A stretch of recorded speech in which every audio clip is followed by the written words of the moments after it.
Muy bien, buenas noches a apreciados estudiantes, participantes. Vamos a iniciar con la grabación. Estábamos hablando la semana pasada de los temas de diseños de investigación, que nos quedamos en la fase inicial. Estamos haciéndolo como quien dice parte por parte, despacito, tranquilos, ¿no? Con cada etapa del proceso de investigación. Porque si nosotros no lo hacemos con la calma necesaria, no vamos a poder, digamos, tener claridad para poder decidir o saber qué diseño de investigación es el más pertinente y qué diseño de investigación realmente conviene realizar en un estudio científico. Mucha gente habla solo de un tipo de diseño, el diseño correlacional. Sin embargo, el diseño correlacional es un diseño lamentablemente uno, uno de miles, ¿no? De formas de combinaciones.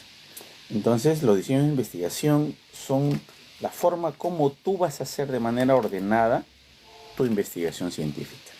Entonces, esa forma como tú de manera ordenada vas a hacer tu investigación científica se le llama diseño. Y como habíamos visto la semana pasada, tiene que ver con la combinación de los tipos de investigación. ¿Ok? Así que vamos a, de alguna manera, ¿no?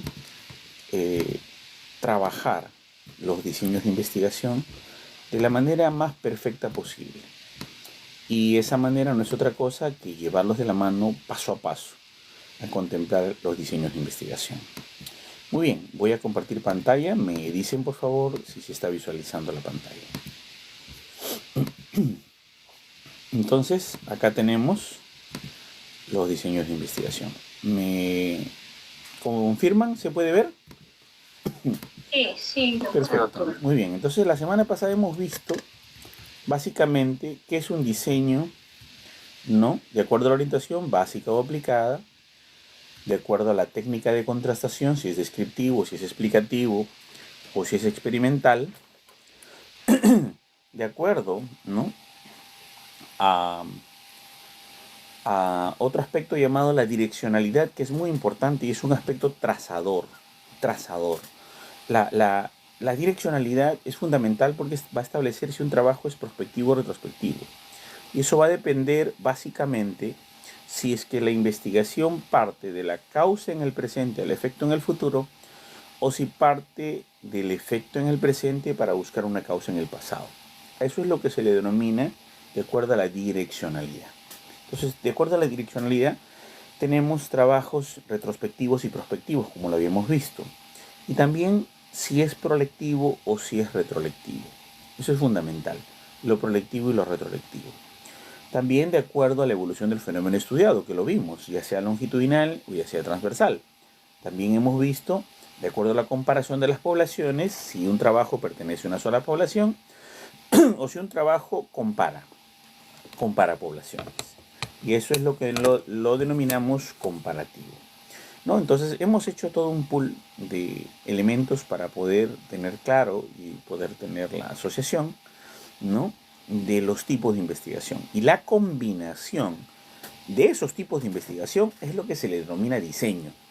O sea, un diseño no es correlacional. Un diseño es uno de bastantes ejes de combinación de tipos de estudio. Por ejemplo, tenemos diseños entre dos o más grupos. Podemos comparar dos grupos a más grupos. Tenemos diseños de un grupo, nada más, que lo evaluamos en dos o más ocasiones. ¿Ok? Tenemos diseños, ¿no? De un grupo con diferentes circunstancias, ¿no? Con diferentes circunstancias, ¿no? Tenemos también trabajos con muestras de diferentes estudios, ¿no? O sea que no solamente conformen nuestros estudios, sino también lo constituyan otros componentes de otros estudios. Estamos. Y básicamente cuando nosotros vemos esto, ¿no? Tenemos una serie de combinación de cosas. También va a intervenir si nosotros vamos a tener estudios donde el efecto ha ocurrido y queremos medir algunos elementos, ¿no?, que van a causar una consecuencia. Y a eso se le llama, por ejemplo, los diseños correlacionales, cuyo sinónimo son los spoke factor. Hay varios tipos de diseños correlacionales, no solo uno. Por eso me sorprende a mí sobremanera cuando dicen, ¿qué diseño tienes? Ah, correlacional. ¿Pero correlacional qué? Controlado, simple, comparativo, ¿qué? Hay varios diseños correlacionales. También hay diseños explicativos transversales, ¿no? O sea que yo voy a tener un solo corte del tiempo y voy a hacer un análisis y eso es transversal. También tenemos diseños que buscan la explicación de un fenómeno a través de diferentes, una o diferentes causas. Y esos diseños le llamamos explicativos, que se comparan y pueden ser prospectivos o retrospectivos y luego van a llevar a un nombre posteriormente, lo cual le denominaremos ya caso control o lo cual le denominaremos de repente corte prospectiva, corte ambipectiva. Entonces estamos haciendo diseños de investigación. ¿Y qué son los diseños de investigación? La combinación de los tipos de investigación. Y, a ver, es un poco, yo veo la forma como maneja la gente ahorita los diseños de investigación en las tesis, en los artículos científicos, es más o menos como cuando ustedes se van a otro país, ¿no?, y hablan el idioma, digamos, inglés, con un poquito de Spanglish, ¿no? Con un poquito de Spanglish. Y entonces, ¿no?, ¿qué hacemos, no? Adecuamos, ¿no?, nuestro idioma, lo combinamos, lo hablamos mal, y nos acostumbramos tanto a hablar mal que inventamos neologismos. Digamos que el diseño correlacional en el Perú es más o menos la palabra sándwich del sándwich americano, ¿no? Porque sándwich significa emparedado. Emparedado significa dos panes con un relleno, ¿ok? Eso es emparedado. Hay un emparedado de dos panes con un contenido al medio. Pero entonces en Estados Unidos le llaman sándwich, ¿no? Entonces nosotros hemos peruanizado la palabra y le hemos llamado sándwich, ¿no? Entonces más o menos es así, ¿no? El desconocimiento masivo de los diseños de investigación y la alta ignorancia en metodología de la investigación científica de muchas personas que son doctrinarias de la investigación, más no metodólogos, hacen que la mayoría, pues, lo único que hagan es enseñar problema, objetivos, marco teórico, antecedentes, hipótesis. Problema, objetivo, marco teórico, antecedentes, hipótesis. Problema, objetivo, marco teórico, antecedentes, hipótesis. Entonces, y la mayoría de las investigaciones o la enseñanza de la metodología de la investigación acaba ahí. Acaba ahí. Y no continúan. No continúan porque esto es poco conocido, poco enseñado, poco trabajado y lastimosamente poco difundido. Porque hay que meterse al campo de los diseños de investigación, entendiendo claramente los tipos de investigación. Y por ahí me escribía una persona en el TikTok. Decía, hay tipos de investigación de cada carrera, de cada área, de cada profesión. Falso, falso, falso de toda falsedad. La metodología de la investigación científica, señores y señores, nace con René Descartes, médico sacerdote, ¿no? Luego lo toma Hume, Hunt, Max Weber, médicos, biólogos, ¿no?, que inventan la forma como diseñar un método para acercarse al levantamiento de la población en seres humanos. Los sociólogos, como Emily Durkheim, ¿no?, y el señor Max Weber, trabajan las aproximaciones más interesantes para ordenar el método científico y clasificarlo en cualitativo y cuantitativo. Pero que ya había nacido de Descartes, Hume, Hunt, ¿no?, y todos los monstruos de la epistemología, que eran médicos y biólogos. Entonces, no es cierto que hay una metodología de la investigación inventada per se para cada carrera. O sea, yo soy abogado y invento mi metodología de la investigación. Se llama metodología de la investigación en derecho. Yo soy ingeniero, invento mi metodología de la investigación. Se llama metodología de la investigación en ingenierías. Falso. La metodología de la investigación nace de la biología y la medicina y se adecua, se aproxima,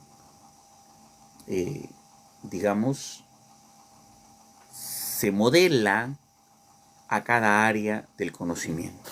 Entonces, por ejemplo, si un ingeniero coge un diseño de casos y controles, no lo entiende, no lo toma. Pero si un ingeniero coge el diseño de casos y controles, lo entiende, lo toma. Por ejemplo, uno de mis alumnos de ingeniería vial de la Ricardo Palma, de carreteras, puentes y túneles, el Jorge Nishihara Alcocer, lo que hace es coger un diseño médico que se llama 4 grupos 6 estudios de Solomon, que se utiliza para el trabajo con el trabajo con 4 paños de cemento concreto, y lo que hace este ingeniero al tomar esos 4 paños es aplicar un diseño que se aplicaba para el paracetamol. Aplica pues en un paño una concentración de agave americano 0,25, en otro paño 0,50, en otro paño 0,75, en otro paño la cantidad de 1. Y lo que hace este ingeniero es utilizar lo mismo que se utilizaba para el paracetamol y hace una investigación brillante que está publicada en un Conference Proceeding Scopus de la CEDIS Internacional. Y aplicó un diseño médico. Y a partir de ese momento, cientos, si no miles de ingenieros empiezan a tomar el diseño 4 grupos de estudios de Solomon, hecho para el paracetamol, diseñado por un médico, el señor Max Johnson, americano, que lo hace pues inicialmente trabajando en este esquema. Y el resultado es que los ingenieros ahora usan a sobremanera el grupo 4 grupos 6 estudios de Solomon, pero no utilizan otros porque les da miedo y porque hay otros ingenieros que no han utilizado este diseño. Entonces, el diseño contrabalanceado, cuadrado latino, de bloques aleatorios, no lo usan, por ejemplo, con doble sesgo, porque no lo usó otro. Entonces, no es que haya diseños de investigación para cada carrera profesional. No, señoras, señores. Todos los diseños de investigación científica nacen de la biología y la medicina. O sea, en otras palabras, las ciencias de la salud. Todos. Y los van adecuando a otras áreas del conocimiento. Desde René Descartes, médico sacerdote, como le estoy explicando. Entonces, hay que entender que hay que aprender de los que saben. Imitar, igualar y superar. Jorge Nishihara Alcocer imitó el grupo 4 grupos 6 estudios de Solomon, el diseño experimental más complejo, uno de los más complejos de la medicina, y lo aplicó a la ingeniería y ganó varios premios. Ese es el punto. Tienes que tener la humildad por aprender del que más avanzó. Habíamos conversado la semana pasada que la segunda profesión, ¿no?, que tiene investigaciones en segundo lugar en avance en el tiempo de la mano de la medicina, tiene 40 años de retraso, y hay otra profesión que tiene 75 años de retraso. O sea, realmente la medicina y la biología han avanzado mucho en diseños de investigación. Publican 3 investigaciones por segundo en el mundo. Entonces lo que hacemos nosotros es un granito de arena en el mar. Es por eso que tenemos que aprender de los diseñólogos más importantes, que es el psicólogo Arnaud Gras, que es el médico, el señor Dawson, y el bioestadístico americano, el señor Donald Trapp. No Donald Trump, Donald Trapp. Es Dawson y Trapp, ¿ok? Del libro Bioestadística de Dawson y Trapp, ¿ok?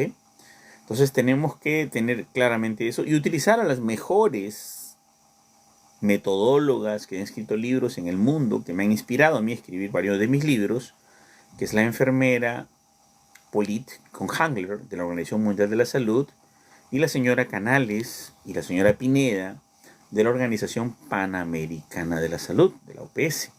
Ellas escriben los libros más importantes de la historia, son enfermeras, ¿ok?, de metodología de la investigación, ordenando el método científico de manera maravillosa. Muy bien, entonces existen sí libros comerciales de mexicanos por ahí, algunos nicaragüenses y algunos peruanos también, que lo que hacen es resumir al mexicano. Ah, pero no aprendamos de los que están tan atrasados, aprendamos de los que más han avanzado. Yo quiero coger un libro mexicano, yo cojo los libros de Guadalupe García Latorre, brillante en lo que es métodos, diseños de investigación y experimentación. No puedo coger libros comerciales de autores de renombre porque más o menos es como el autor famoso versus el autor que gana un Oscar, ¿no? El actor que gana un Oscar. A ver, por ejemplo, un actor famoso, ustedes lo conocen a Brad Pitt ya, nunca ganó un Oscar. Ya, igual, en metodología de la investigación hay libros famosos, pero nunca han ganado nada, ni son buenos. Pero tenemos, por ejemplo, actores que han ganado hasta 4 Oscars, ¿no? Jack Nicholson, por ejemplo. ¿Y quién de ustedes ha visto una película de Jack Nicholson? Yo creo que muy pocos, ¿no? Hay que ser una persona muy dramaturga, muy culta de repente, para ver una película de Jack Nicholson, como The Shining, ¿no? Chinatown, por ejemplo. No es muy comercial, pero es el mejor, o uno de los mejores, con otros actores. O sea, no siempre el mejor es el más famoso. Entonces, la mayoría coge un librito famoso, bestsellers, pero no el mejor. Entonces hay que saber qué libro seleccionar, y eso es un punto muy importante. Ya, entonces es por eso que yo le doy una relación de libros, los cuales hay que leer o guiarse, y una relación de libros que están proscritos para aprender la metodología de la investigación, ¿no? Y entonces que han sido hechos con fines comerciales, no con fines de enseñanza-aprendizaje, para crear y formar investigadores. Entonces hay que tener mucho cuidado ahí. Entonces miren, los diseños a nivel explicativo, tenemos correlacionales post facto, transversales, explicativo, comparativo, retrospectivo, explicativo, comparativo, prospectivos y diseños factoriales. Estos diseños son muy importantes de tenerlos en cuenta porque tenemos que coger una base y en esa base, ¿no?, vamos a combinar los tipos de estudio que ya vimos la semana pasada para llegar a estos diseños. O sea, un diseño es la combinación de tipos de estudio. Está claro, creo que debe estar claro, ¿no? Un diseño es la combinación de los tipos de estudio.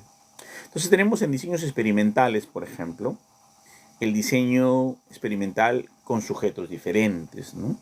Vamos a coger diseños experimentales con sujetos diferentes. O sea, tenemos pues sujetos que pertenecen a un criterio poblacional y sujetos que pertenecen a otro criterio poblacional, ¿no? Entonces eso puede ser una cosa muy importante, ¿no? Luego tenemos, por ejemplo, los diseños, ¿no?, con los mismos sujetos. Los diseños con los mismos sujetos. Podemos tener sujetos antes y sujetos después. O sea, quiere decir que un grupo va a ser antes y ese mismo grupo voy a hacerlo evaluar después. ¿Ok? Después. ¿Ok? Entonces es muy importante tener en cuenta, ¿no?, tener en cuenta que los diseños de serie temporal que yo voy a evaluarlos un antes y un después, ¿no?,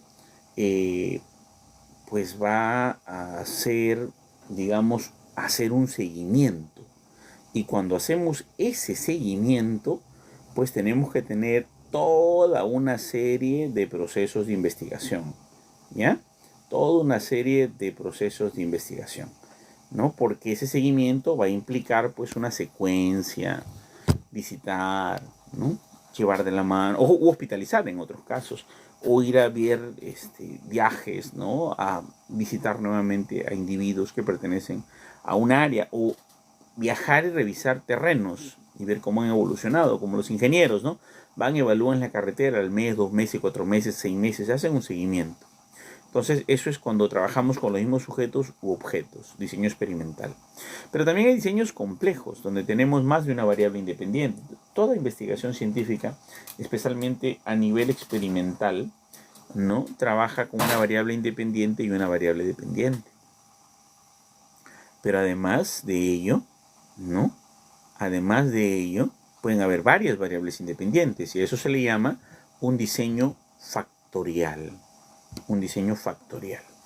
También tenemos dentro de estos el diseño 4 grupos de Solomon, o simplemente 4 grupos, 6 estudios, que se caracteriza justo en el que les comentaba yo de mi alumno Nishihara Alcocer, ¿no?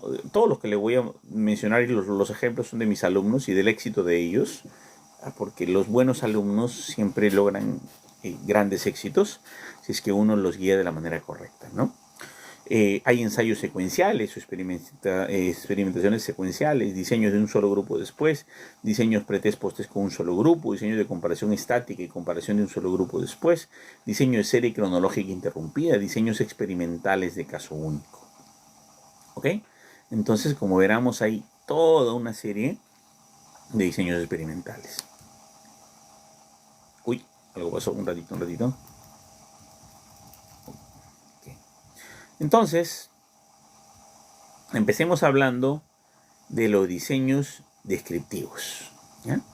De los diseños descriptivos. Son diseños que, como decía Kerlinger, a veces no sirve ni en pregrado, no sirve ni para pregrado, pero yo digo que sirve como un ejercicio metodológico, ¿ya? Como un ejercicio metodológico para poder afirmar, ¿no? Para poder afirmar que los alumnos saben contar datos, ¿no? O sea, eso es una cosa muy importante.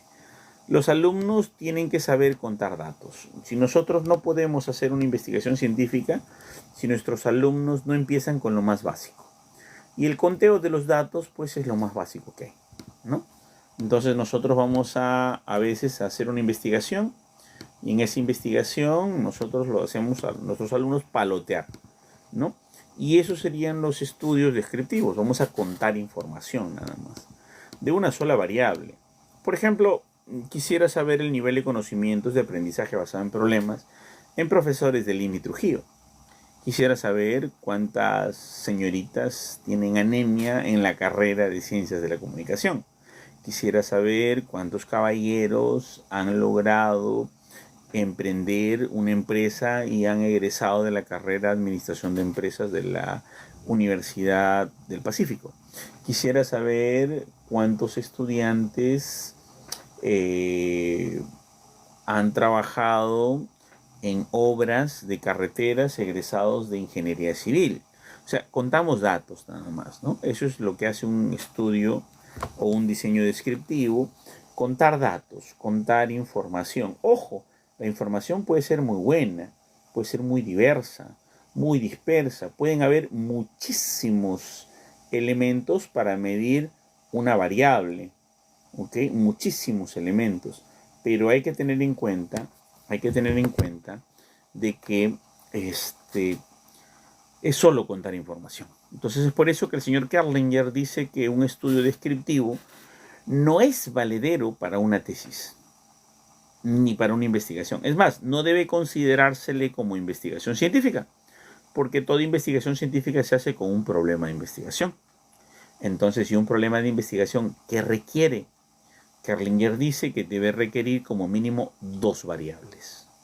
Como mínimo 2 variables. Que además te pone otras propiedades, Kerlinger, ¿no? Un sujeto, un objeto de estudio, un lugar, un tiempo, ¿no? Y además que esté formulado en forma de pregunta y exprese un nivel de asociación, ¿no? Entonces, pero el requisito fundamental como mínimo 2 variables. O sea que cuando yo cuento datos, y es un estudio descriptivo, para Kerlinger esto no sería considerado como una investigación científica, porque solo es contar información, contar datos. Hoy día con la rapidez de la información, con la rapidez de la informática, ¿no? Entonces entramos a una base de datos cualquiera, le damos un clic y nos sale, pues, a ver, quiero saber, ¿no? Por ejemplo, a la ENDES, al mapa de pobreza de la ENDES.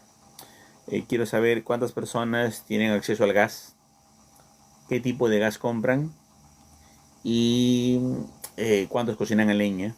Y lo hago con un clic en 0,3 segundos. Y eso no será una investigación, solo es contar información, contar datos. Entonces los estudios descriptivos no son reconocidos como estudios de investigación científica porque tienen una sola variable, por más que esa sola variable tenga otras 100 componentes a la cual vamos a analizar o vamos a mirar, que serían subvariables o dimensiones o categorías, ¿no? Entonces es por eso que los estudios descriptivos cada vez se están usando menos, si es que no se han eliminado por completo en las áreas de medicina y ciencias de la salud, porque dichos estudios están al alcance de un clic, más te demorarías haciendo un dibujo a lápiz que hacer un tipo de estudio descriptivo, porque hoy día toda la información está accesible. El primer diseño descriptivo tenemos, por ejemplo, el diseño que se le llama descriptivo comparativo. En el descriptivo comparativo tenemos, por ejemplo, algunas muestras, muestra 1, muestra 2, muestra 3, y vamos a observar la misma variable en estas muestras. Por ejemplo, determinar el conocimiento de ABP en docentes de Lima y Trujillo. Determinar el nivel de anemia, por ejemplo, en estudiantes de psicología, de enfermería y de medicina. ¿Yo estoy acaso relacionando la carrera con la anemia? No, solamente quiero saber cómo se distribuye la anemia según profesiones. Yo quiero saber el nivel de anemia entre hombres y mujeres. Estoy haciendo un estudio descriptivo comparativo. No tiene ninguna utilidad más que clasificación. De repente conocer mejor una realidad, pero no estamos investigando realmente nada, ¿no? Entonces aquí, este es el descriptivo comparativo. ¿Cuál es el método? Porque todo diseño tiene su método. Para hacer un diseño descriptivo comparativo, la encuesta comparativa. Entonces la encuesta comparativa, ¿qué es lo que hace? En el presente, hoy, en esta circunstancia, en este momento, ¿okay? Yo tengo una población sub 1 a la cual cojo una muestra que sea representativa, que sea aleatoria y que sea homogénea. Analizo la muestra y luego generalizo los resultados a la población. Yo tengo una población P sub 2 a la cual tengo una muestra, analizo la muestra y generalizo los resultados a la población. Eso es lo que haría yo en un estudio de naturaleza, diseño descriptivo comparativo, cuya metodología se denomina encuesta comparativo. Y doctor, ¿por qué se le llama encuesta? Si la encuesta es un papelito con preguntas, equivocada acción. La encuesta no es un papelito con preguntas, eso se llama cuestionario. El papelito con preguntas se le llama cuestionario. Pero puede ser también un papelito con cosas para anotar y se llama lista de cotejo. O puede ser un papelito con cosas para, digamos, hacer checklist, revisar documentos, hacer preguntas, indagar. Y eso será pues una lista de cotejo. Puede ser un papelito para observar cosas y anotar lo que observo. Será una guía de observación. ¿Se dan cuenta? Entonces, ¿y qué se encuesta entonces? Hay dos grandes métodos en la ciencia. El principal de los métodos se llama censo. El censo, ¿qué es lo que hace? Levanta información de toda la población. Es un nivel de procesamiento en el cual yo voy a levantar información de toda la población. Entonces yo cojo la población, la analizo, la estudio, ¿no? Toda la población, completita, casa por casa, arraso con un distrito, será un censo. Como el censo poblacional que nos hacen. Y el otro método se llama encuesta. ¿Qué significa encuesta? Procesar información de una muestra. Por eso que el método se llama encuesta comparativa. Así que desarraiguemos y desterremos el error que muchos le hemos dado al concepto de encuesta, porque la encuesta no es un documento con preguntas, es un método con muestreo. O sea, en una encuesta hacemos un muestreo. En un censo levantamos toda la información. Por eso que la encuesta comparativa es el método del diseño descriptivo comparativo. Ahora vamos a ver el diseño transversal. Un diseño transversal es cuando yo tomo una información de una muestra en una sola oportunidad, sin seguimiento, ¿ok? Pero también puede ser, digamos, varias muestras, pero la finalidad es que yo no las voy a comparar. Yo no las voy a comparar. Mi única utilidad aquí no es el criterio comparativo, sino lo que tengo como utilidad aquí es que yo solamente voy a observar en una fotografía lo que está ocurriendo en el momento. Entonces, en un diseño transversal recojo la información, tomo una foto y esto es lo que está pasando, ¿no? Por ejemplo, si se toma una sola vez, no quiero comparar ni quiero hacer seguimiento.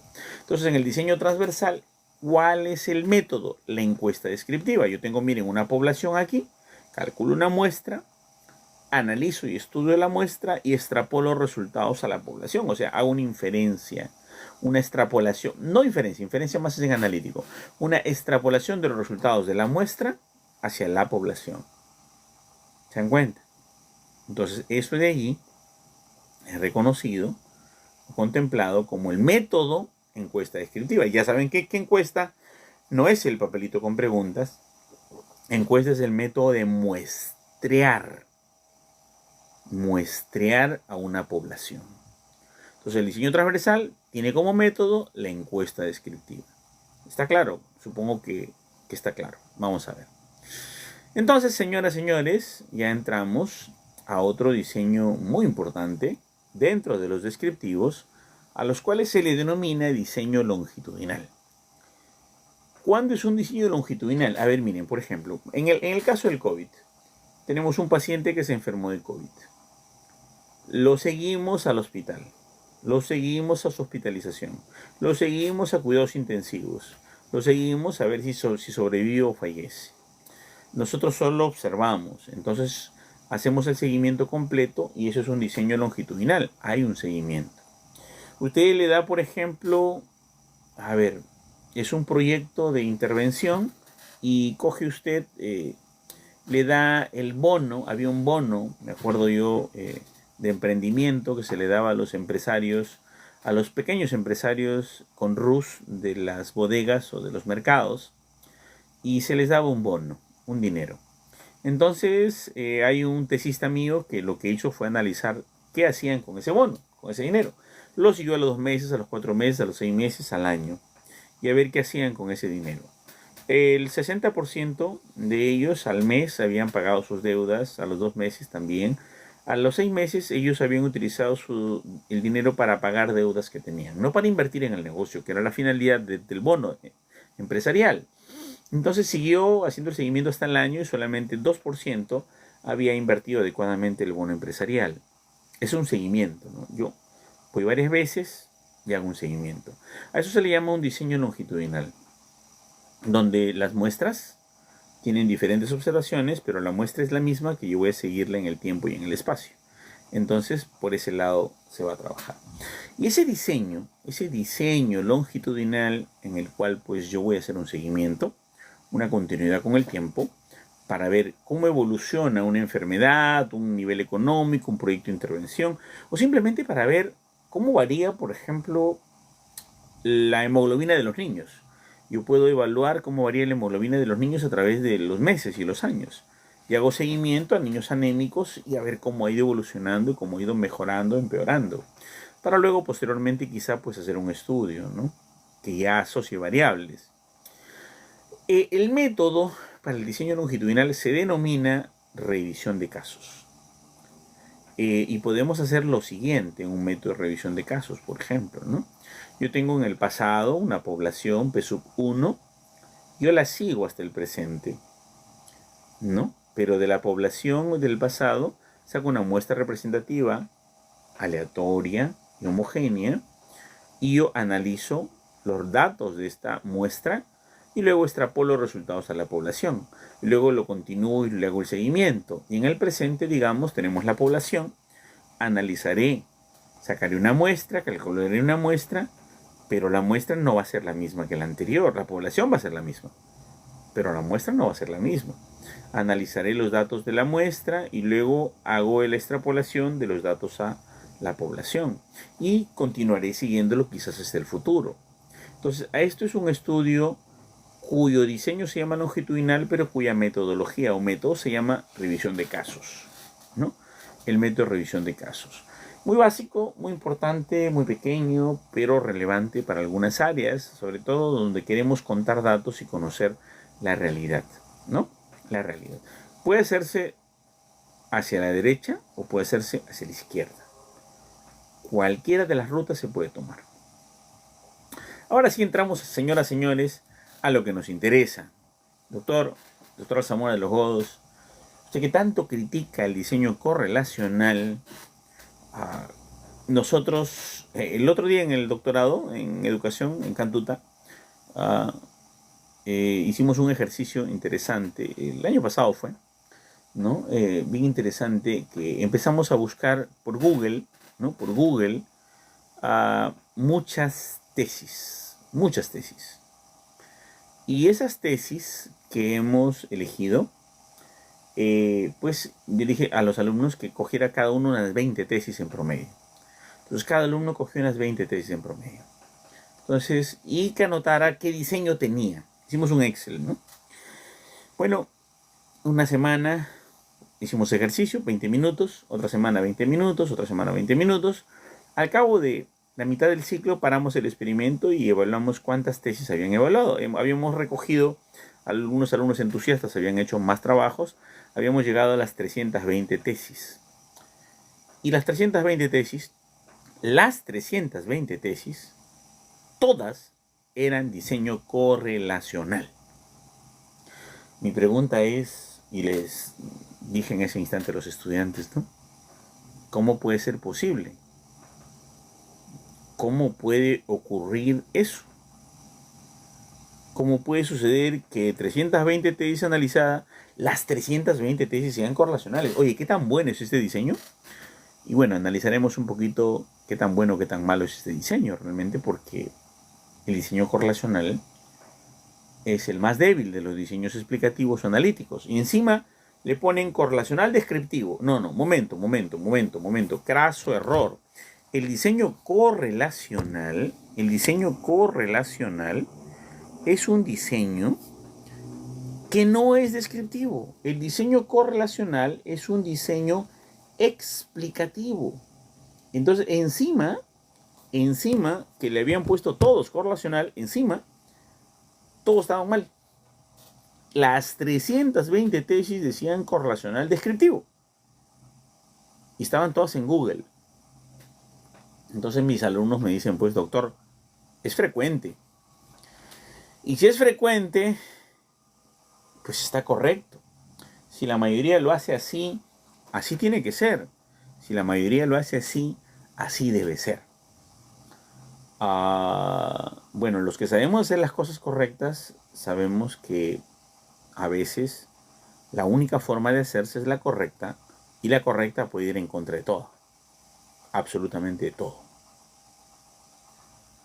Entonces nos pusimos a pensar y dijimos, si todas estas tesis, 320, están mal, porque dicen correlacional y dicen descriptivo, desastrosamente, obviamente, la pregunta entonces es, ¿todos los libros clasifican la correlacional dentro de los estudios explicativos?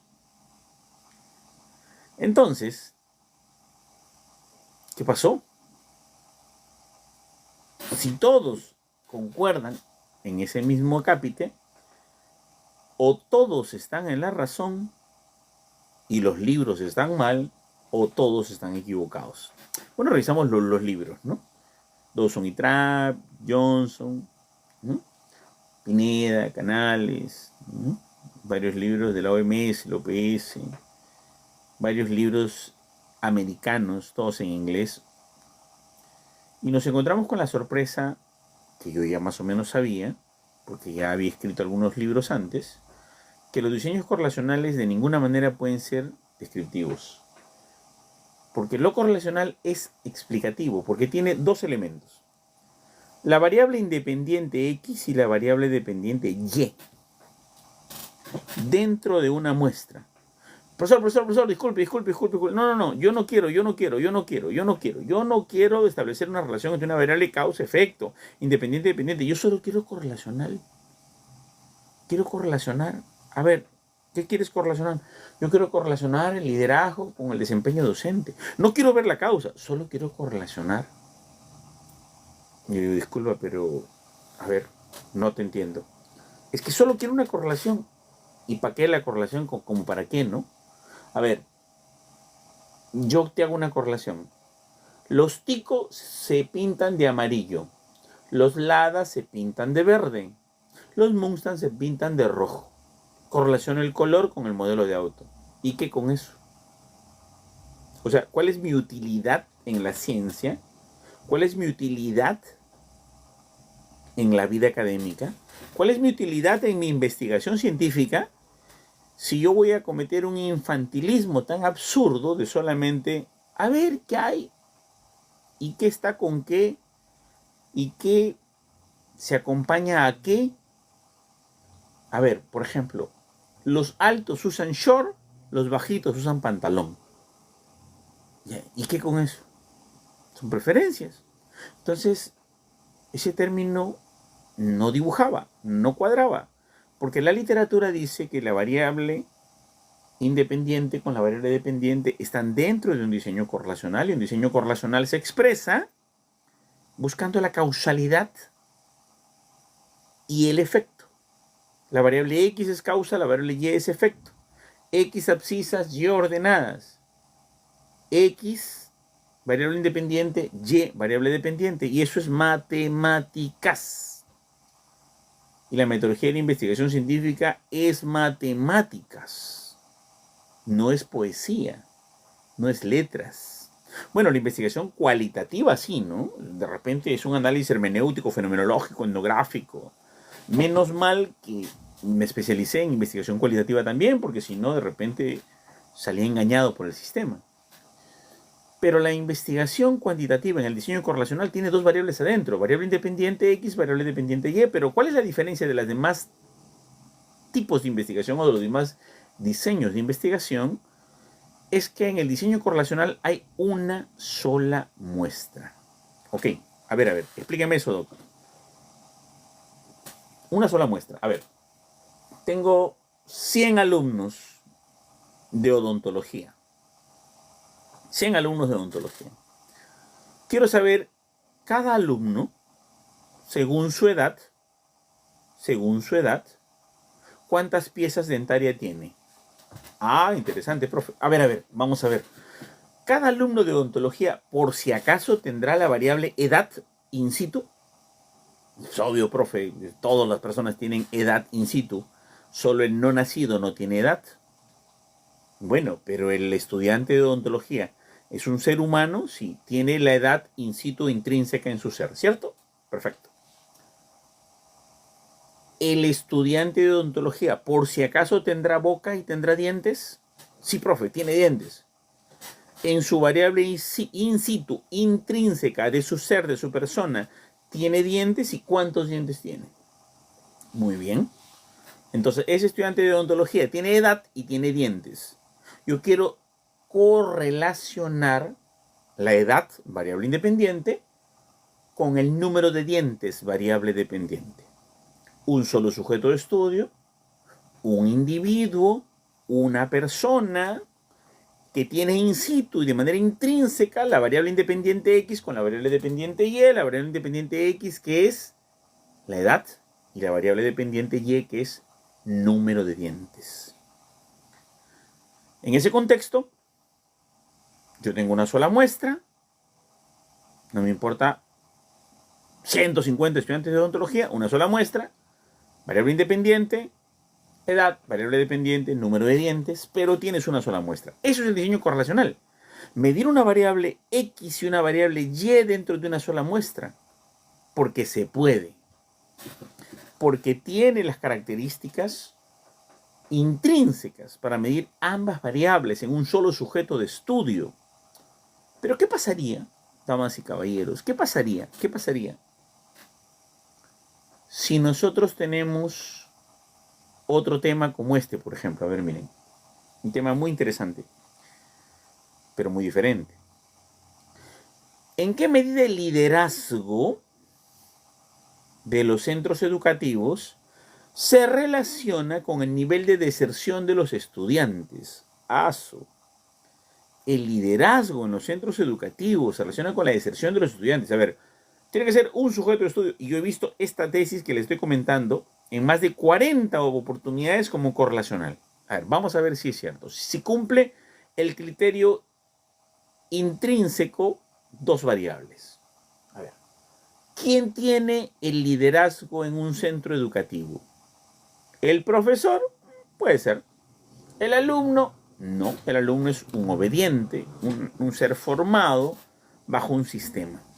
Es un producto en formación. Un producto que va a salir al mercado a ser demandado o va a ingresar a las universidades. ¿Ok? Eso es el alumno. Ok. O sea, el docente sí puede tener algún tipo de liderazgo. Ya, ok. Puede tener algún tipo de liderazgo.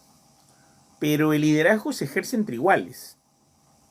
Y el docente no es un igual del alumno. El docente es jerárquicamente una persona de otro rango. El estudiante estudia, el docente hace el proceso de enseñanza y se da el proceso de enseñanza-aprendizaje. Entonces, el docente no es un igual a un alumno, por lo tanto es un formador, podría ser un jefe, podría ser un dictador, pero no puede ser un líder, porque el liderazgo se da entre iguales. A ver, sigo analizando. Pero el colegio tiene un director, y el director es un docente igual que los demás, pero tiene el cargo de director. Le han puesto el cargo de director. Ha asumido el cargo de director un igual a otros iguales. Ajá, el docente es un director que puede ejercer o no liderazgo. Y ese director que puede ejercer o no liderazgo es el que se le va a evaluar el nivel de liderazgo del centro educativo. Ok, excelente. Muy bien, ya tenemos un sujeto de estudio. Liderazgo y su relación con nivel de deserción escolar. Muy bien, ya tenemos un sujeto de estudio. El docente que es director, que le vamos a evaluar su liderazgo. Pero ese docente que le vamos a evaluar su liderazgo, se lo vamos a evaluar de acuerdo a las características de liderazgo de Fishman, por ejemplo. Y ese docente, yo no le voy a aplicar una encuesta, porque va a decir, yo soy Batman, yo soy Superman. Tampoco le puedo aplicar un cuestionario a los otros docentes que trabajan para él, porque los que se lleven bien con él van a opinar bien, los que se lleven mal con él van a opinar mal. Sus amigos le van a poner 20, sus enemigos le van a poner muy baja nota, porque si es elegido como director, tiene amigos y tiene enemigos, porque hay otras listas que también se han presentado y no están favorecidas. Entonces lo que yo podría recoger de ahí no es el liderazgo, sino la opinión de qué tan bien o mal lo llevan al director del colegio. Qué tanta cólera le tienen o qué tanto lo quieren. Eso yo evaluaría en un cuestionario. No me saldría para otra cosa. Pero yo tengo que evaluar el liderazgo. Entonces, a ver, evaluaré cada dimensión, cada característica. Y yo tendré que tener una muestra de varios colegios. En el colegio A, yo miraré pues la capacidad de oratoria. No le voy a preguntar a los profesores, oye, ¿este profesor tiene una buena oratoria? No, yo tengo que escucharlo con una lista de cotejo de acuerdo a las 23 características de oratoria de Johnson. Johnson dice expresividad, mirada a los ojos, detenimiento, movimiento de manos, expresión verbal, ¿no? Solidez de palabra, contundencia de los verbos, ¿no? Secuencia lógica, pausas, habla activa, tonos alzados, tonos reducidos, emoción, expresión, seguridad, mirada a los ojos, ¿no? Relajación, frescura, innovación, etcétera, una serie de cosas. Yo evalúo un video del director y digo, de los 23 cumple 18, pero lo hago de manera objetiva. Si yo le hubiera preguntado a sus colegas, a los otros docentes, si es buen orador o no, me hubieran dicho de repente cualquier cosa de sus creencias subjetivas, más no de la realidad objetiva. Yo quiero ver si tiene capacidad convocatoria, otra característica del líder. Me iré a ver el cuaderno de actas para ver cuántas veces se ha reunido con su gente y de las veces que se ha reunido con su gente, cuántas personas han asistido a las reuniones. Si el señor director tiene 40 docentes y en todas las reuniones han ido 38 a más, ese señor tiene capacidad convocatoria. Yo ya evaluaré la capacidad convocatoria. Y así haré con cada colegio. Entonces, es un sujeto de estudio que ya lo tenemos claro. El tema era, ¿en qué medida el liderazgo educativo se relaciona con la deserción escolar? Entonces ya, perfecto, tenemos al director, lo hemos evaluado, no con encuestas, lo estamos evaluando con elementos concretos, directos y tangibles del liderazgo. Ahora toca con los alumnos. Deserción escolar. Entonces yo tendré que ir a ver la ficha del colegio de los desertores. Y tendré que ver cuántos se han ido en el colegio. Y miraré cuántos continúan, cuántos están a punto de irse. El sujeto de estudio será el estudiante. Y el estudiante que ya se fue, no lo encuentro en el colegio. Y el estudiante que se quiere ir puede estar en el colegio, pero el estudiante que se quedó está en el colegio. Profe, entonces el estudio se hace muy difícil, porque si yo relaciono el liderazgo docente y su influencia en la deserción estudiantil, o el liderazgo directivo, ¿no?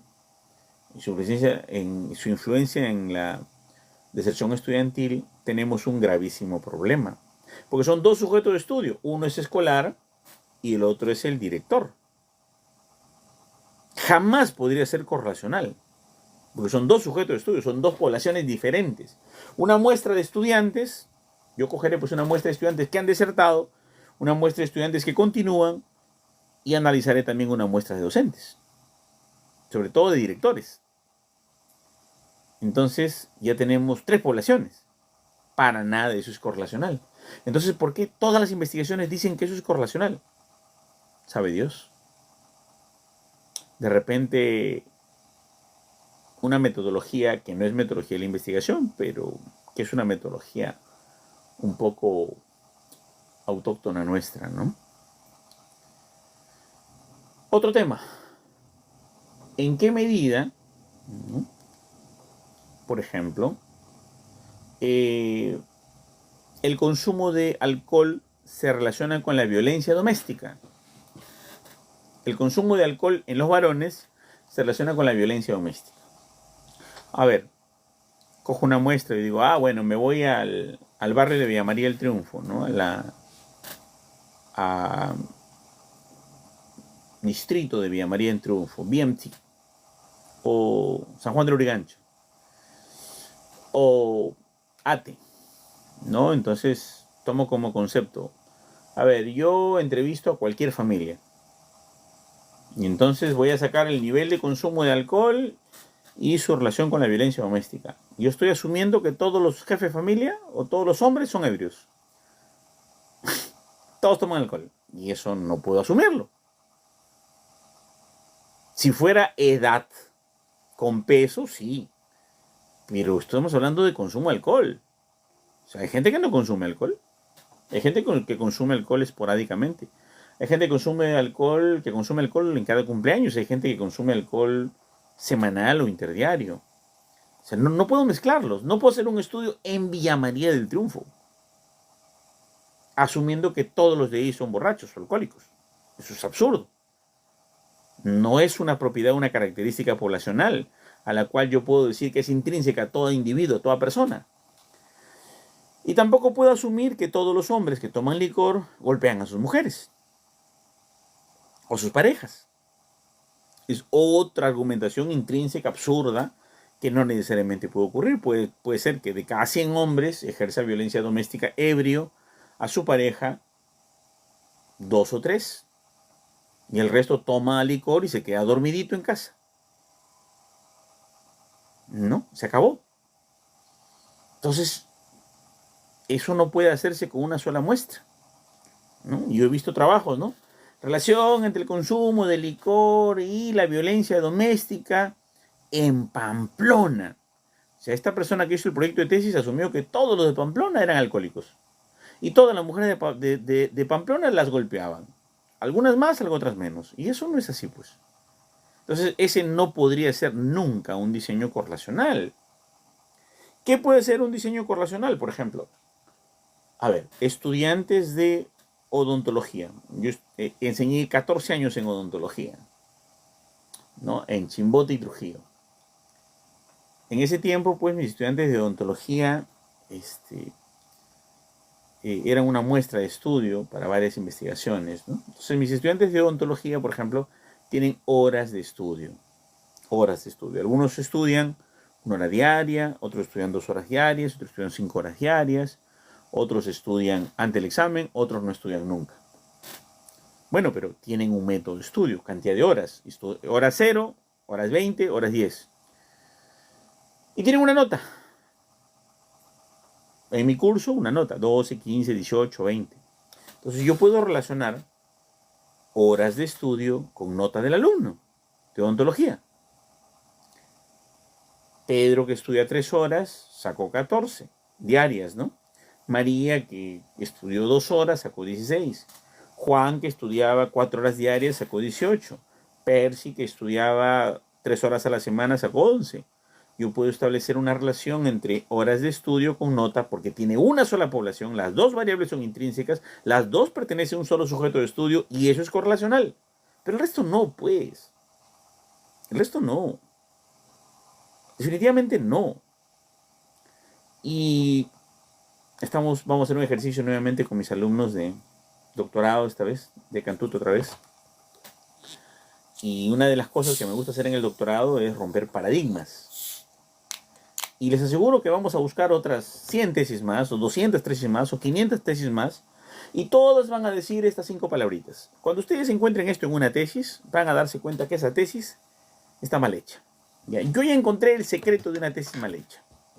La tesis dice que es correlacional, dice que es descriptiva, dice que es transversal, dice que utilizó Shapiro-Wilks, dice que utilizó alfa de Cronbach y dice que utilizó Likert.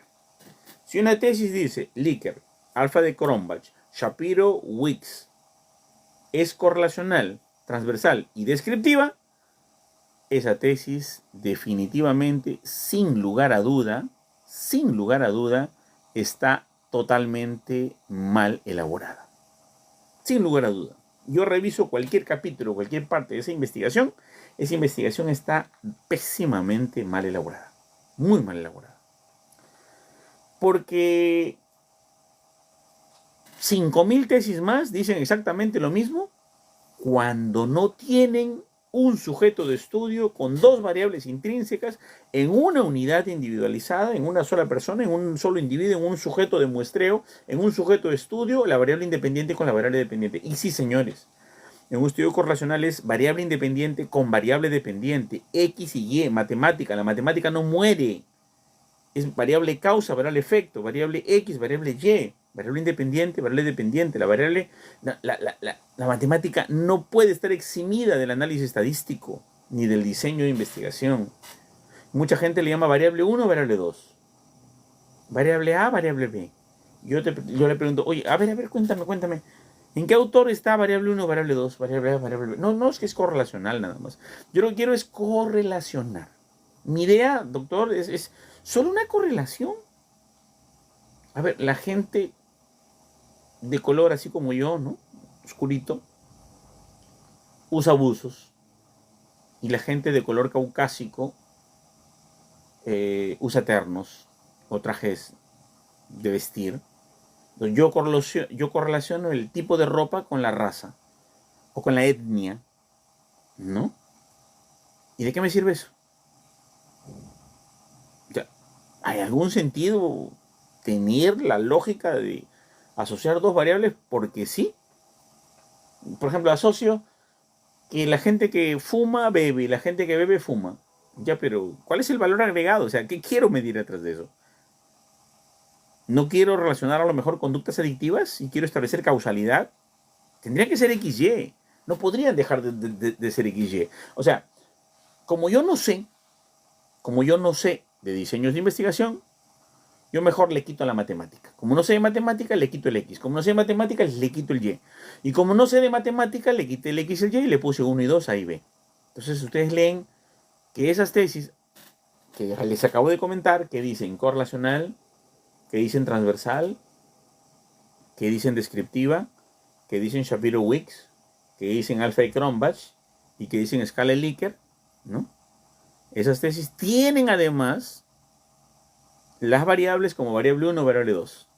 Ya, esa combinación, tal cual la pueden encontrar en cualquier tesis, es exactamente para de entender y denotar que esa tesis está totalmente mal elaborada.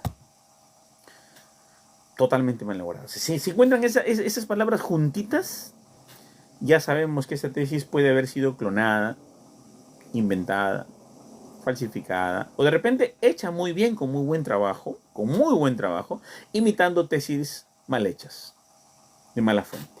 ¿Ok? Entonces hay que tener clarísimo estos señores, ¿no? Porque el único diseño que la gente quiere saber es el correlacional. Miren por acá, miren por acá. Miren cuántos diseños tenemos, señores, ¿no? Por favor, por el amor de Dios, ¿cuántos diseños tenemos? Miren acá. Los diseños que tenemos, completamente aleatorio, de bloques aleatorios, de cuadrado latino, con variables concomitantes, diseño de medidas repetidas, diseño de parcela dividida, diseño jerárquico, multinivel, los diseños de caso único, que puede ser combinaciones AB, 22 combinaciones, diseños comparativos, cohorte retrospectiva, caso control, cohorte transversal, de grupos naturales, diseño transcultural, de cohorte prospectivo, de cohorte retrospectivo, caso control anidado. Miren la cantidad que hay. ¿Y dónde se encuentra el famoso diseño correlacional que está en toditas las tesis peruanas? Acá está.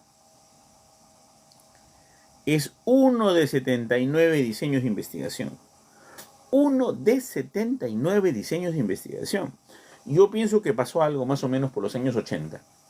Una persona que de repente tenía mucho prestigio, sabía bastante, era un buen enseñador de investigación, se aprendió solo este diseño, lo enseñó solo ese, la gente lo imitó, no lo igualó, no lo superó y se quedaron que en el mundo solo existe los experimentales y los descriptivos.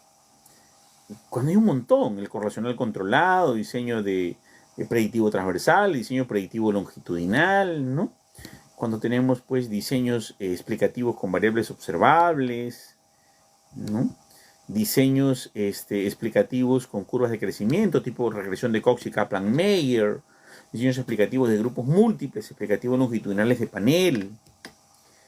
Miren todos los observacionales, el puntual ideográfico multidimensional, el diseño de seguimiento ideográfico multidimensional, el diseño puntual nomotético multidimensional, el diseño de seguimiento nomotético multidimensional y unidimensional, estudios selectivos probabilístico transversal, selectivo probabilístico de serie temporal, selectivo probabilístico longitudinal, probabilístico de corte secuencial. Existen 79, señores. Ojo, que hay más.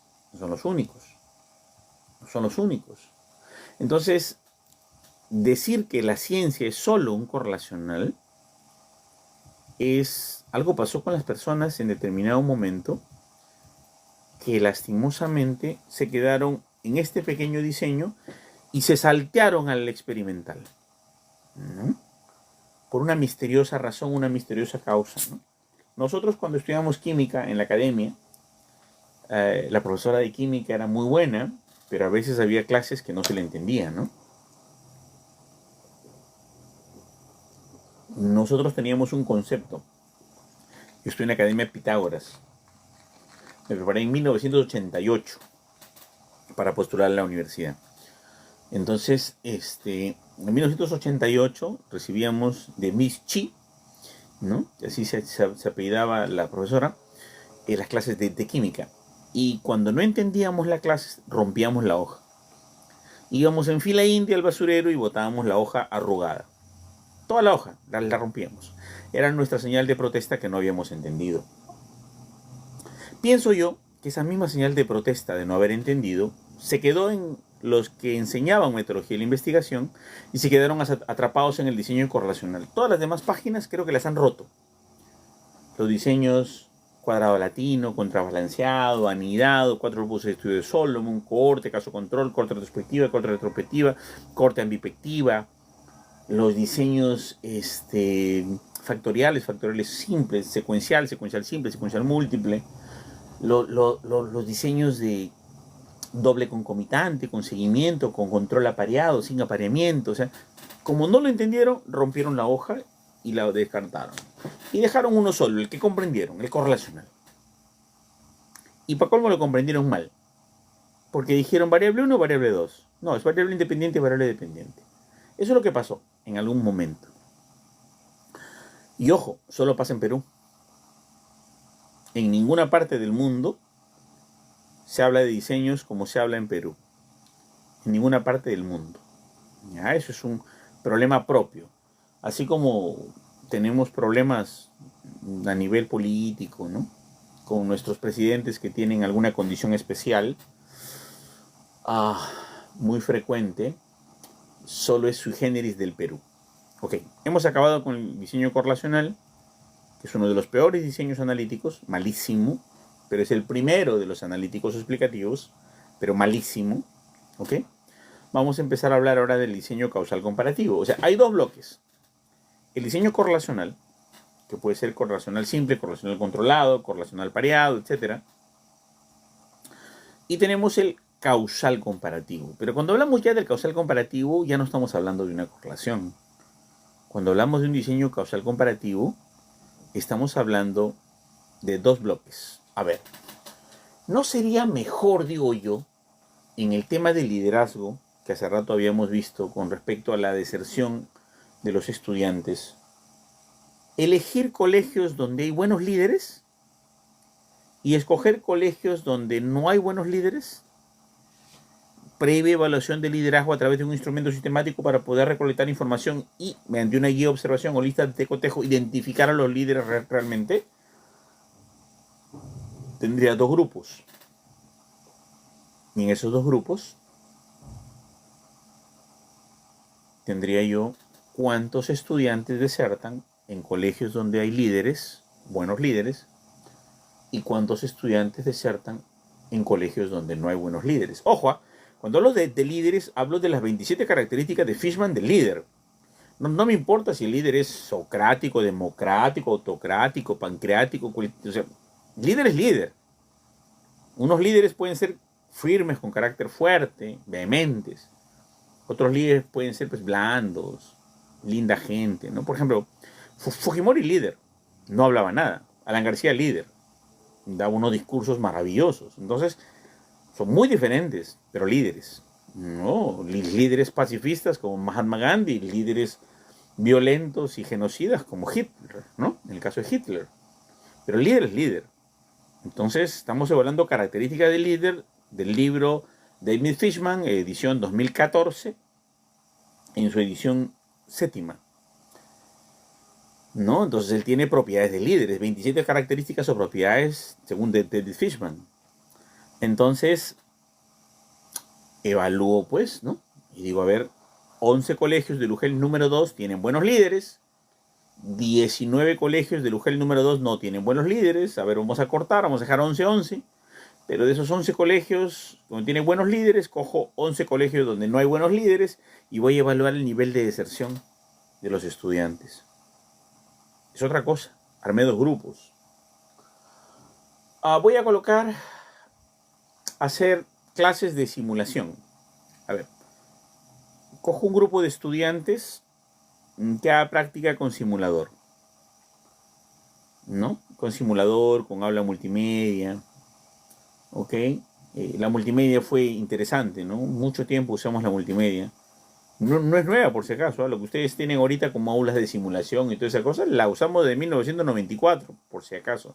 Con los disquetes multimedia y CDs multimedia. Ya teníamos eso hace tiempo. Sino que ahora lo venden más caro, con cuenta, con software y en una tele touch. Es lo mismo. ¿Ya? No ha cambiado nada. ¿Ya?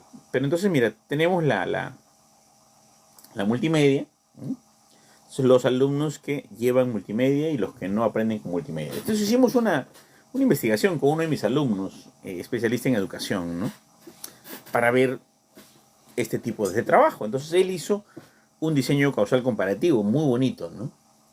Aplicó pues en un grupo, ¿no?, la técnica de CD multimedia para armar un cuentito en niños de 5 a 7 años. Y ese cuentito tenía que ser armado con la habilidad del niño, como armar un rompecabezas con la touch, ¿no? Ahora que es todos tienen touch, iPad, iPhone, ¿no? En esa época touch era increíble porque eran pantallas gruesas, grandes, de computadoras convencionales trompudas, donde tú colocabas el dedo fuerte y arrastrabas, ¿no?, una pieza encima de otra. Bueno, los niños usaban el multimedia con un CD multimedia con pantallas touch. Y ellos reconstruían el cuento. Se creía que ellos iban a aprender más con esto, ¿no? Y pues el autor de la tesis contrata pues a una señorita para que cuente cuentos, muy famosa, que se llama Miss Rossi. Bueno, sigue existiendo Miss Rossi todavía, ¿no? Entonces Miss Rossi le contaba los cuentos a los niños. Y bueno, luego se quería ver la comprensión lectora. Obviamente se hizo el análisis completo y Miss Rossi le ganó al CD multimedia. En conclusión, un buen cuentacuentos, un buen docente con una buena técnica, humanamente dejó por los suelos al CD multimedia. El aprendizaje significativo era no significativo, era catastróficamente mayor que el CD multimedia. Entonces ahora pues a muchos se le ocurre, ¿no? El uso del aprendizaje humanizado, el sistema de biodigital, ¿no? El Macmin, o utilicemos, por ejemplo, la aplicación del Ackland, ¿no? Para mejorar las capacidades de las personas, simuladores. Bueno, veamos, investiguemos, a ver si es cierto. A un profesor de la uni enseñando teoría y práctica a pizarrazo y un profesor de una universidad privada enseñando con simulador. Probemos, ¿no? Probemos a ver quién es mejor. Ese es un estudio comparativo. Es un estudio comparativo, ¿no? Tú comparas un método con otro método para ver cuál es mejor o simplemente diferente, ¿no? Entonces tenemos una muestra 1 y una muestra 2. Por ejemplo, a esta muestra 1, este grupo se le aplica un método llamado aprendizaje basado en problemas. Este método 2, la metodología convencional, y voy a ver cuánto aprendieron. A este grupo se le pone un software en sus computadoras, a este grupo no se le pone un software en sus computadoras y vamos a ver cuánto aprendieron. ¿Ok? A este grupo se le... fuman, este grupo no fuman y a ver cómo les da cáncer a los que fuman versus los que no fuman.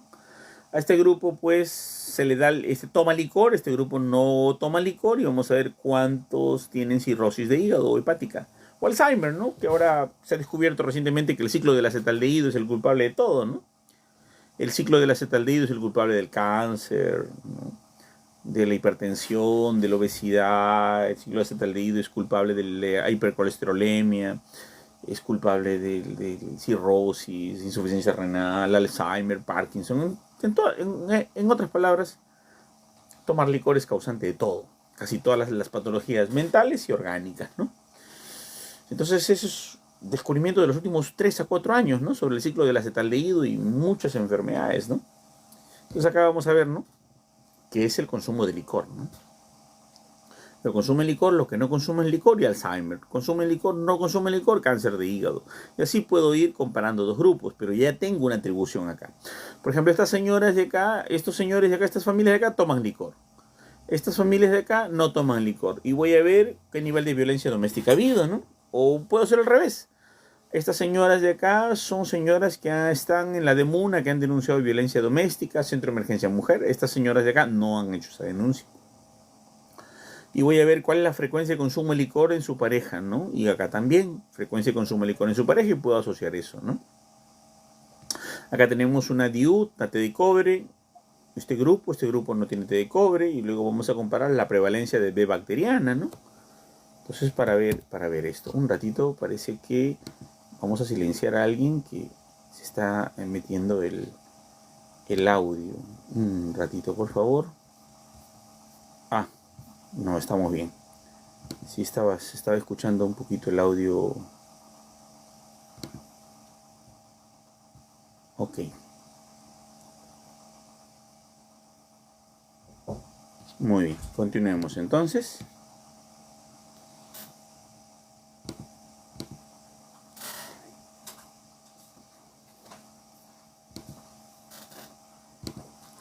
Muy bien, vamos a continuar.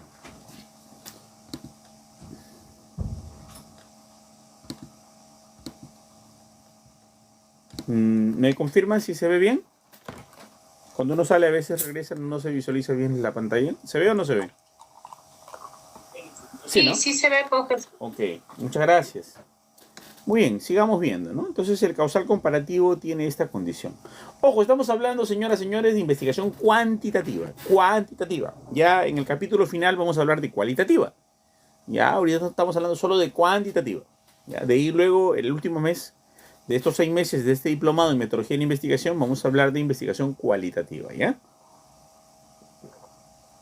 Ahorita estamos en cuantitativa. Para hacer cuantitativa hay que hacerla bien, pues un alumno hace una tesis y dice, doctor, yo estoy haciendo mi tesis mixta. Y le digo, ¿qué es eso? No es que es mixta, pues. Pero digo, ¿qué es eso? Cuéntame. Como el ceviche mixto, una cosa así. No, estoy usando cuantitativa y cualitativa. Ah, ¿y qué pruebas estadísticas has utilizado en tu cuantitativa? No, doctor, ninguna prueba estadística, porque es mixta. A ver, explícame. Es que yo he hecho cuadritos, tablitas y tortitas. Esa es la parte cuantitativa. Sí, y ahí en la cualitativa he hecho entrevistas. Bueno, te tengo la mala noticia que tu tesis no es cuantitativa, porque si es cuantitativa, tiene que tener chi cuadrado, regresión lineal, correlación simple, regresión múltiple, ANOVA, ANCOVA, análisis de varianza, test student, algo, muestreo homogéneo, probabilístico. Y si es cualitativa, tienes que usar Atlas T, redes semánticas, ¿no? NVivo, Ethnograph, hacer nodos, códigos, codificación, trabajar diseños etnográficos, fenomenológicos. Tú has hecho una tesis cuantitativa mal hecha, le has juntado una tesis cualitativa mal hecha, o en sus primeras semanas, la has mezclado y me dices que estás haciendo una tesis mixta. La tesis mixta no se llama tesis mixta con M de mediocre. Tesis mixta se llama mixta porque combina perfectamente bien el método cuantitativo y cualitativo. No es mixta con M de mediocre. Es mixta con M de combinación de las metodologías, tanto del paradigma cualitativo como el cuantitativo. Así que, por favor, esto no lo puedo aprobar, le dije al chico, ¿no? No lo puedo aprobar. Haz tus redes semánticas, deja tus cuadritos como adorno, como apoyo, es un poquito métete más a lo cualitativo, haces una buena interpretación y bueno, ese chico modificó, no un poco, bastante su tesis, diría que 80%. Y acaba de publicar su trabajo en Laird, ¿no? 2024-2 en Proceedings Scopus, uno de mis alumnos, ¿no? Que es Abad, ¿no? Entonces empezó con una mirada así, ¿no? Y hizo luego una brillante investigación. Después del estímulo de entender que una tesis mixta no es una tesis a medias. Una tesis mixta es perfecta cualitativa, perfecta cuantitativa. Entonces nosotros estamos aquí hablando de cómo debería hacerse una tesis cuantitativa bien hecha, porque también se puede hacer mal hecha, ¿no? Entonces, miren, el estudio comparativo ya lo sabemos. Entonces, pero esto viene de la teoría de la causalidad. La teoría de la causalidad, ¿no? Es una teoría matemáticas. La teoría de las funciones. La teoría de conjuntos. Conjunto de partida, conjunto de llegada, conjunto de dominio, conjunto de rango, ¿no? A nivel de aritmética. A nivel de geometría. Eje de abscisas, eje de ordenadas, eje X, eje Y, geometría plana, sinusoide, rombo, hago una pirámide, hago un triángulo, un cuadrado, a nivel de geometría espacial una pirámide, X, Y, Z, 3 ejes, geometría, trigonometría, seno, coseno, tangente, cotangente. Álgebra, funciones. F de X, o sea, Y, es igual a 3x cubos más 4x cuadrado más 2x más 4, función cúbica. Función cuadrática, F de X, o sea, Y, es igual a 3x cuadrado más 6x más 2. Función lineal, F de X, o sea, Y, es igual a 3x más 1. O sea, todo es lo mismo. La aritmética, la álgebra, la geometría, la trigonometría, ¿ok? Son lo mismo. Son funciones o expresiones expresadas en diferente plano. Unas en el plano de las elevaciones a la potencia, que es el álgebra. Otras expresadas a nivel numérico plano, a través de conjuntos, que es la aritmética. otro expresado en un plano cartesiano, que es la geometría plana, otro expresado a nivel de funciones trigonométricas, que es a nivel de la trigonometría, y otro expresado con tres ejes, X, Y, Z, que es la geometría y trigonometría del espacio.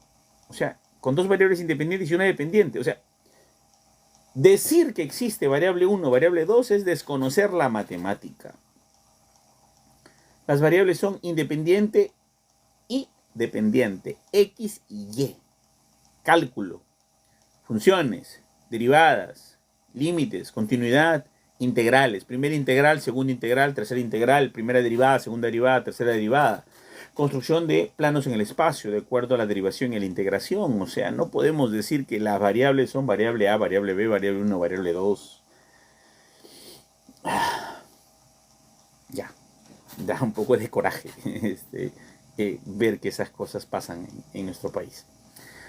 Entonces, hay una hipótesis teórica donde tenemos la variable X que causa la variable Y, que son variables constructos que se deben a la operacionalización de sus componentes y a sus subvariables o indicadores, que tenemos cada variable X que se subdivide o se descompone en subvariables X1, X2, X3, X4, X5 hasta Xn, y las variables Y se descomponen a Y1, Y2, Y3, Y4, Y4 hasta Yn, pero sabemos que en una relación de causa-efecto donde X influye en Y, donde es función de Y, o está en el plano cartesiano, donde puede haber una asíntota, donde podemos tener una derivación, una integración acerca de ello, X1 puede causar Y1, X2 puede causar Y2, X2 puede causar Y3, Y4.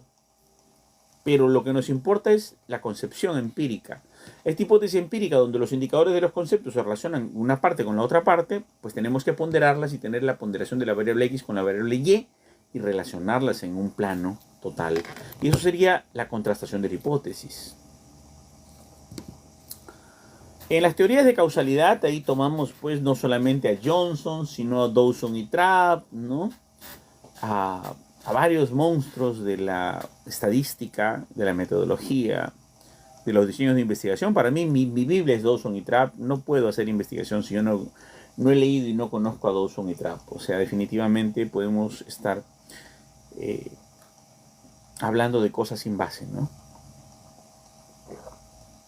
Y un vital importantísimo es el psicólogo Arnau Gras, de España, que escribió mucho esto, que Reinaldo Alarcón en Lima, en Cayetano Heredia replicó mucho, y el doctor Hugo Sánchez Carlesi, gran amigo mío de Ricardo Palma, vicerrector, ha trabajado en varios de sus libros, y yo también he replicado en varios de mis libros los conceptos de la causalidad, que es base de los diseños de investigación. Tenemos, por ejemplo, la causalidad determinística, donde X causa Y. Una causalidad determinística es que la causa es necesaria y siempre es suficiente para que se dé el efecto. O sea, la configuración del mundo actual solo se debe a la configuración anterior. El mundo actual existe per se al mundo anterior. El mundo actual no podría existir si la configuración anterior no existiera. Entonces, definitivamente es una relación de causa-efecto directo. Por ejemplo, trisomía 21 causa síndrome Down. Trisomía 21 causa síndrome Down. Por ejemplo, en el caso de te accidentas, tienes un grupo B negativo, no hay sangre, no hay donantes, necesitas 2 unidades de sangre, consigues un donante, te transfunde sangre directa porque te vas a morir, y resulta que está en periodo de ventana de los 6 meses de HIV, y después de que te han transfundido 1 litro de sangre, 2 unidades, llena de HIV, tú también te contagias de HIV. Determinístico. Bueno, pero profe, una pinchadita con una aguja, bueno, riesgo. No podemos hablar de determinismo, pero sí podemos hablar de riesgo. ¿Ok? No voy a hablar de la magnitud del riesgo porque no estamos en el curso de epidemiología, pero hay riesgo. Puede ser mínimo, medio, pero hay riesgo. Por ejemplo, la amiba y la amebiasis, ¿no? La amiba y la amebiasis. Ustedes saben que la amiba come cerebro, ¿no? De 5.000 chicos que van a la piscina, hay un muchachito que le dio pues la amebiasis come cerebro. A todos los jovencitos que van a bañarse no les pasó nada, pero a unos le pasó. Entonces, ¿la amiba produce amibiasis? Sí, ¿no? Es una causa necesaria, pero no suficiente. Tiene que haber, digamos, deficiencia de algunos otros factores, ¿no? Entonces, la amiba causa la amibiasis, pero puede causar algunos otros elementos, como por ejemplo, urticaria, desfacelación de piel, ¿no? Algún tipo de eritema, exantema, ¿no? Alguna desfacilación o irritación, ¿no? Es una causa necesaria pero no suficiente. Pero hay otra, por ejemplo, causa suficiente pero no necesaria. La deficiencia de hierro, por ejemplo, causa anemia. Sí, definitivamente. Pero yo no como hierro y no tengo anemia. ¿Quién de ustedes come todos los días relleno, morcilla, sangrecita saltada? Nadie, ¿no? Y no todos tienen anemia. Entonces la deficiencia de hierro puede causar anemia, pero la anemia se puede ver a múltiples otras causas. Como por ejemplo la falta de consumo de proteínas. No consumo proteínas, no tengo un transportador de anemia. ¿No? No tengo el transportador que diga de la hemoglobina. Entonces, sin proteína, ¿de qué vale tener hierro? El hierro tiene que unirse a la proteína que es la globina y el nucleón para que se produzca la hemoglobina. Entonces una causa suficiente pero no necesaria. La que más entramos y exploramos es esta causa que se llama probabilística, ¿no? Donde la causa es necesaria, no necesaria ni suficiente. Pero hay una asociación estadística, donde las probabilidades de Y cambian al cambiar X. Por ejemplo, el tabaquismo causa cáncer pulmonar. Ah, profe, excelente, eso ya lo sabemos. Sí, pero en todos, no, doctor. No, porque yo tengo un tío que fumaba, ¿no? Nunca le dio cáncer, ¿no? Y hay muchos que tienen cáncer que nunca han fumado.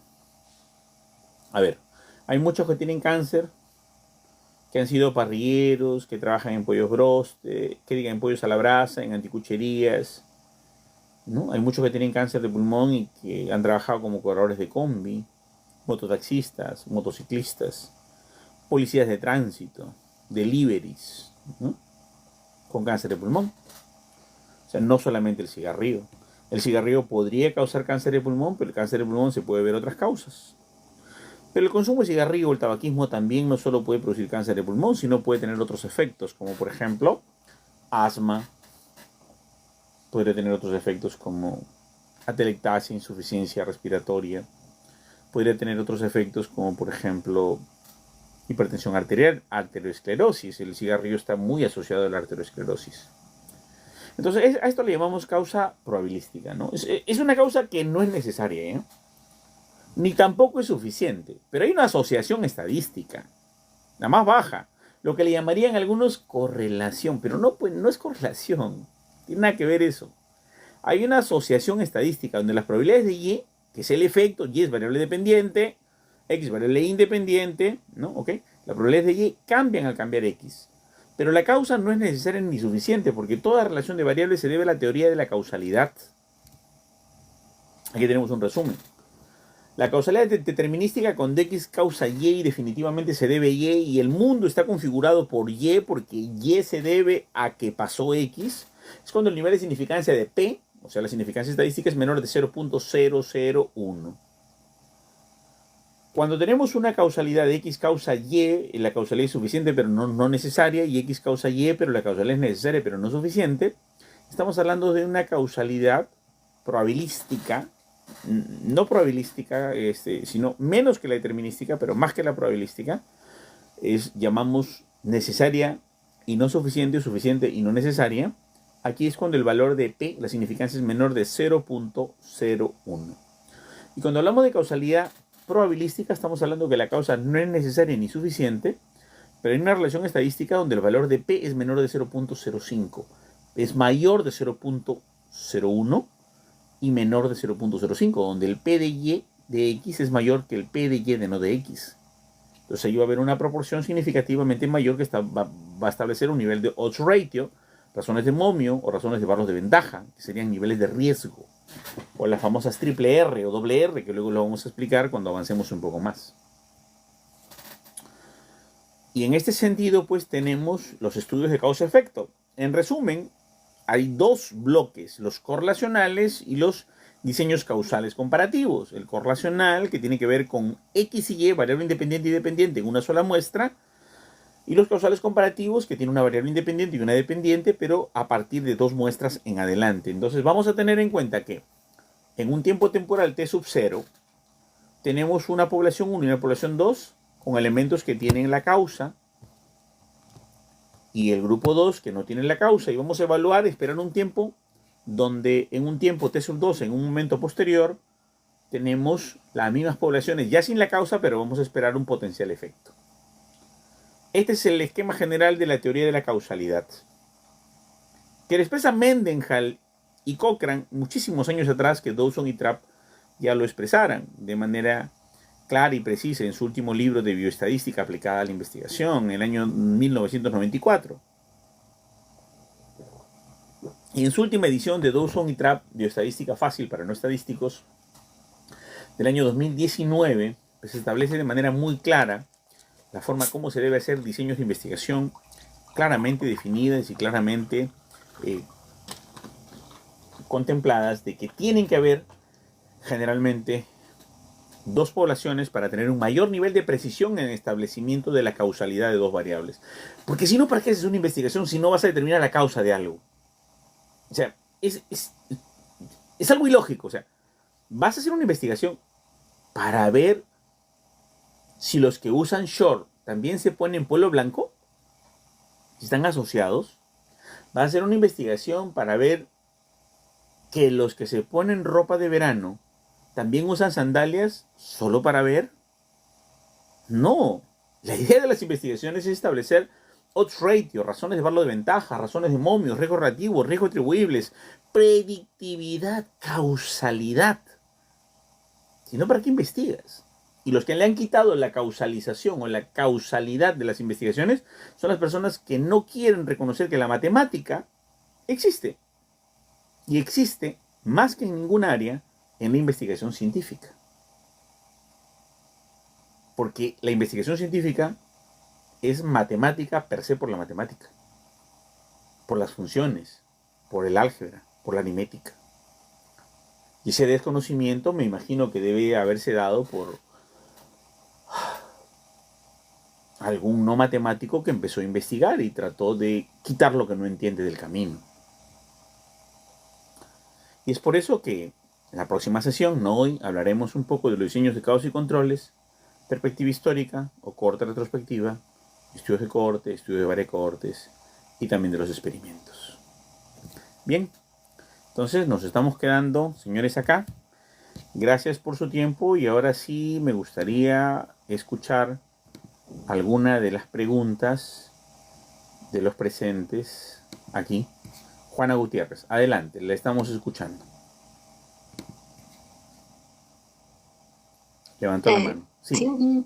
Sí, una consulta. He visto unas tesis que le colocan correlacional causal. ¿Está bien de esa manera o se le podría poner explicativa? Es que si es correlacional y es causal, porque los trabajos correlacionales miden XY, sino que trabajan en una sola muestra. La diferencia del otro diseño, que es causal comparativo, que da origen a todos los otros diseños, es que mide la causalidad, pero comparando. Toda investigación analítica o explicativa busca la causalidad. La correlacional también. No hay correlacional sin medir causalidad, porque no tendría lógica para qué poder hacerlo. ¿Se dan cuenta? ¿Sí? Ok, gracias. Doctor Javier Curó, adelante, lo escucho. Buenas noches, doctor. Respecto a lo que dijo que el estudio correlacional era solamente con una muestra, si yo quiero hacer un estudio de anemia materna y su relación con la anemia del niño que nace en los primeros meses, ahí tengo a dos unidades de estudio diferentes. Así es. Pero sí sería correlacional, es mi pregunta. A ver, vamos a analizarlo. Tenemos la mamá, que tiene hemoglobina. Tenemos el bebé, que tiene su propia sangre y su propia hemoglobina. Yo le mido a la mamá la hemoglobina y le mido al niño la hemoglobina, ¿cierto? Están en un mismo cuerpo. ¿Estamos de acuerdo? Está en el vientre de la mamá. A ver, vamos a poner una pequeña excepción. ¿Qué tal si en ese vientre de la mamá no hay un niño, sino hay gemelos? Y un gemelo, como todos saben, tiene anemia y el otro gemelo no tiene anemia. Porque un gemelo nace con menos peso, con menos talla. Y el otro gemelo nace con más peso y con más talla. Uno nace anémico y el otro no. Se nos complicó todo, ¿no? ¿La anemia de la mamá estaría relacionada con la anemia del niño? Si un niño sale con hemoglobina normal y el otro con hemoglobina baja, allí ya no nos entró nada. Ahí ya se nos complicó absolutamente todo, porque ¿cómo puede ser que la hemoglobina de la mamá sí le cause anemia a un niño y al otro niño no? Yo lo que haría es lo siguiente. No mediría la hemoglobina de la madre para relacionarla con la hemoglobina del niño, porque en primer lugar tendría que tener cifras precisas. A ver, yo tengo 300 partos, 170 de muestra, y todas las 170 me tocó 2 madres anémicas y 168 no anémicas. ¿Cómo comparo? Se me complica, porque son 2 unidades de estudio diferentes. No es la anemia una condición que le pase a todos. En el caso anterior que yo les decía, yo tengo horas de estudio, yo tengo nota, yo tengo talla, yo tengo peso. Pero todas las mamás tienen anemia, todos los niños tienen anemia, no es una condición sui generis, que la mides por rangos. Y si nadie tiene anemia, se cayó el estudio. Yo haría 2 grupos. Lo mejor, lo más correcto, lo más coherente, porque estamos hablando de una anoxa, de una situación de disconfort, de una situación distinta, de una situación que no es regular. En esa situación de disconfort diría, a ver, tenemos 130 mamás anémicas. Tenemos 130 mamás no anémicas.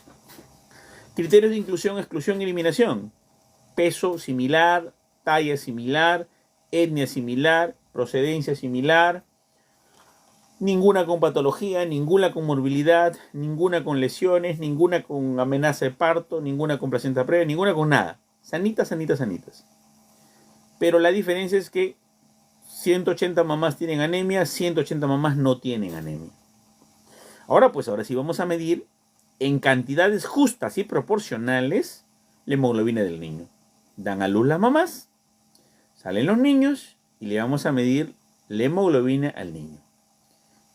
Si nos sale que de todas las mamás que tienen anemia, 80% de los niños también la tienen, y de las mamás que no tienen anemia, 80% de los niños también la tienen, entonces no hay diferencias significativas. Y no podremos afirmar para nada que la anemia materna se relacionó con la anemia del niño. Pero ¿qué tal si nos sale diferente? 80% de las mamás, ¿no?, de los niños, de las mamás que tienen anemia, sacaron anemia. Y solo 40% de los niños, de las mamás que no tienen anemia, sacaron anemia. Habrá 40% de diferencia, aplicamos el chi cuadrado y habrá diferencia estadísticamente significativa. Por lo tanto, podemos decir que la anemia es un factor de riesgo, está relacionada con la anemia infantil, la anemia materna, la anemia neonatal. Pero ¿qué tal si nos sale otra cosa? Del total de los niños que nacieron de madres anémicas, 60% nacieron con anemia. Y del total de los niños de madres no anémicas, 80% nacieron con anemia. Yo podría concluir, porque son 20% más de anemia en los niños de madres sanas que en los niños de madres anémicas, podría decir que si la madre tiene anemia es un factor protector para el niño. Invoquemos a que las mamás tengan anemia para que los niños nazcan sanos. Puede pasar cualquier cosa, pero hay que demostrarlo. Hay que demostrarlo porque no hay la suficiencia. Solamente relacionar los valores numéricos de gente normal y algunos pocos que tengan valores bajos no nos da la suficiencia comparativa de un nivel muestreal adecuado. El correlacional es cuando las dos variables son in situ y las dos variables se encuentran absolutamente en todos los integrantes de la muestra de la población y varían por condiciones naturales si yo quiero medir dicha relación. Por lo tanto, yo diría que de cada 100 tesis, 2 o 3 debieran ser correlacionales. Y de cada 100 artículos, 1 o ninguno debiera ser correlacional. Porque casi todas las variables intrínsecas de un solo sujeto de estudio ya están estudiadas. Es más, ya no hay mucho que estudiar. Poquísimo que estudiar. Bien, señores, ¿alguna otra pregunta? Muy bien. Prendamos la cámara, por favor, para tomar la fotografía de asistencia de todas las semanas. Gracias por su participación. Ok. Adelante, por favor. Vamos a tomar las capturas correspondientes. Ok. A ver. Muy bien.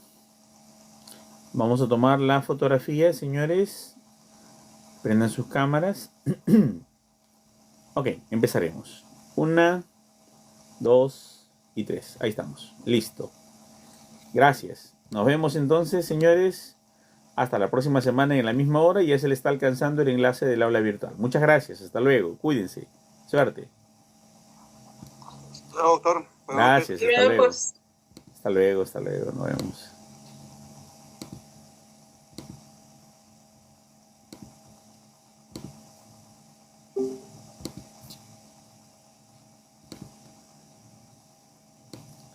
Muy bien, señores, lo que hemos trabajado acá es una sesión más del diplomado en metodología de la investigación, aclarando algunas cosas que de verbo y expresión pueden aclararse clara y llanamente y que podemos expresarlas o explicarlas sin mayor dificultad.